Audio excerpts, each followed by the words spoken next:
My name is Tsigani Maria. I am a student of Hellenic French School Calamari, and this is my application for financial aid for HMCE 2026. Imagine this: you're a student in Athens, Greece.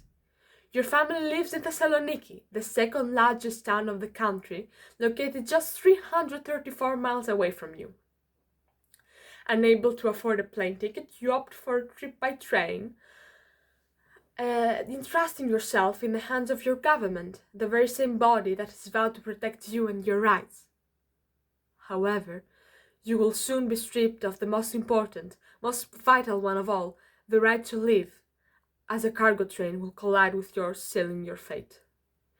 In the deadly Tempe train crash of February 28, 2023, 57 innocent civilians met their fate, as the very same system that was meant to take care of them contributed to their flesh being engulfed by flames and smoke. Those deaths have since been attributed to human error. A country dooming its own children was to be blamed on the incompetence of certain individuals, such as the local station master, instead of an overall failure and negligence. Individual political views aside, there seems to be a consensus that for a democratic government to function as it is supposed to, represent and protect its people, that is, its driving power needs to be the pure, unfiltered desire to put the needs of the people before any personal interest. However, that was not the case, as according to forensics investigators, 750 cubic meters of soil were excavated from the crash site. The debris was dumped miles away, and the wreckage itself was moved elsewhere. Surveillance footage of the crash disappeared, then resurfaced 2 years later, only for it to be proven to be a product of distortion. In order to shift the blame from high-ranking officials, audio evidence was also tampered with, as even the Prime Minister himself faced heavy criticism for allegedly interfering with a judicial investigation into the crash. On the anniversaries of national grief that followed, tens of thousands of people took part in nationwide strike rallies in memory of the victims. Even Greek immigrants from all over the world joined in this collective fight against injustice and against cruelty against humanity itself. This crime will not be forgotten, they demanded. I have no oxygen, they wrote on hundreds of placards, turning the frantic calls for help of a panicked student on the line of an emergency service that would never arrive into a flaming torch that would lead the way to justice for the victims and their families.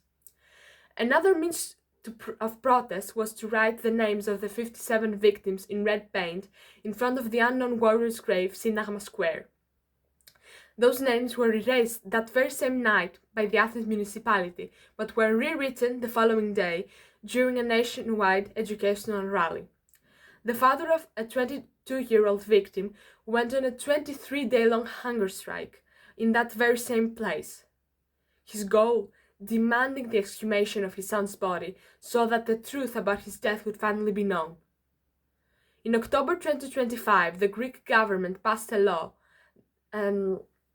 in response to all those protests in that specific place of great historical importance that would ban any protests, any alteration, or any other use of that specific place other than a visit to pay tribute. The gravity of this law can only be understood in its ironic context. The unknown warrior's grave is, as the name suggests, a cenotaph. To the left and right of the sculpture, there are phrases from the works of Thucydides. There's one empty bier for all the unidentified fallen ones. The whole earth is a sepulchre of famous men.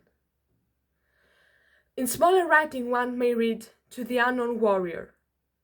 The monument stands as a reminder to all Greeks and all the people that are still living that democracy may be a regime of many challenges, but it is also worth fighting for. It is up to us, young people, to respond to its call and never let the memories of the victims fade away, while looking forward to a better future of justice and freedom for all. Thank you.